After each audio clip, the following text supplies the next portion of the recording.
آل Pakistan local government workers federation کے تحت ایک تعزیتی اجلاس کا انعقاد کیا گیا، جس میں کے ڈی اے کے مزدور رہنما محمد اشرف کے والد مزدور رہنما مدد علی کھوسو، ڈاکٹر عاصم حسین کی والدہ ڈاکٹر اعجاز فاطمہ اور سینئر صحافی صغیر چانڈیو کے والد اور سکھر میونسپل کارپوریشن کے اسسٹنٹ جنرل برانچ غلام محمد مہر کے سسر کے انتقال پر مزدور رہنماؤں نے اپنی دلی تعزیت کا اظہار کیا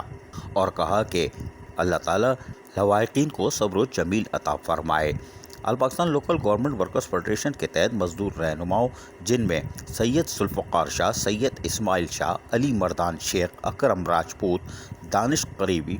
کشن لال راجہ، رسول بخش شہانی اور دیگر نے گہرے رنج و غم اور تعزیت کا اظہار کرتے ہوئے سوگوار خاندان سے دلی ہمدردی کا اظہار کیا اور مرحومین کے لیے مغفرت کے لیے دعا کی گئی، جبکہ درجات کی بلندی کے لیے بھی خصوصی طور پر دعا کی گئی۔ All Pakistan local government workers federation کے رہنماؤں کا کہنا تھا کہ بلدیاتی رہنماؤں نے یقینی طور پر ان خبروں کو دلی افسوس سے سنا تھا اور یہی وجہ ہے کہ آج ہم مرحومین کے لیے دعائے مغفرت کا اہتمام کر رہے ہیں۔ عزیز عارف، KBS بلدیاتی نیوز کراچی۔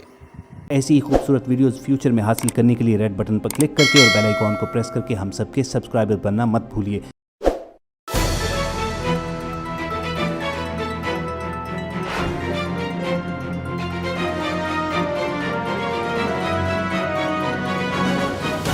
KBS بلدیاتی نیوز۔